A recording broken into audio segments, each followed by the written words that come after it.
film in a row of Jim Jarmusch's Yeah. that you've done. Yeah. Is it safe to say you're sort of a good luck charm We for him? like each other. I'm really happy to say that I've even made one film with him and that he's my friend, but I'm thrilled to make a third film with him.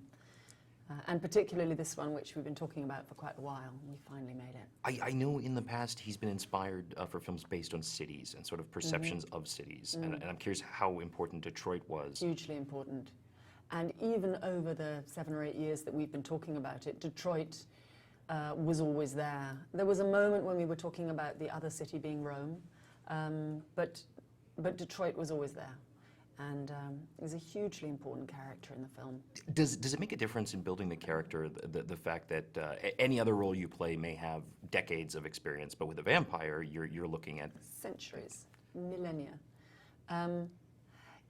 Yes and no. I mean, still they are humans, and you're right. It is more than a vampire story. It's a love story. It's about two humans who they were originally human before they got turned, who have a relationship which is not that dissimilar to long-term relationships every which way we look. They still come up against the same issues, and they still get into ruts, and they still need to reboot each other out of it and re-inspire each other and go dancing and kiss each other, whatever.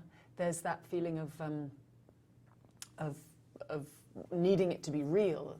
But yes, occasionally one had to draw on the idea that Eve was a Bructeri druid who had seen it all, you know, been through the Crusades and been through all the Inquisitions and survived it, you know. As she says, she's a survivor. She really knows how to play chess. She's had a long, long time to practice. Because there's so many different types of vampires in fiction, is that something you wanted to divorce yourself from?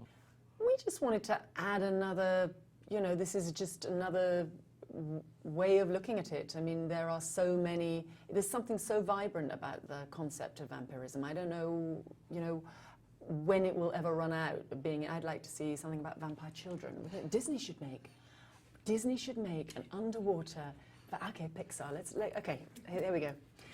Anyway, it's endless. You can stretch that elastic any which way. And this is about artist vampires. This is about outsider artist vampires, which feels such an easy fit.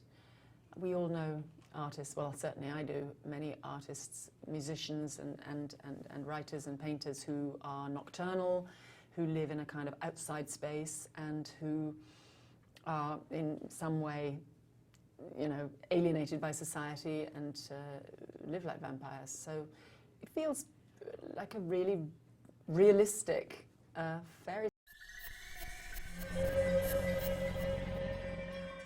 thing. We're rolling. Hang on 1 second. Oh, sorry. The tab of acid just Excellent.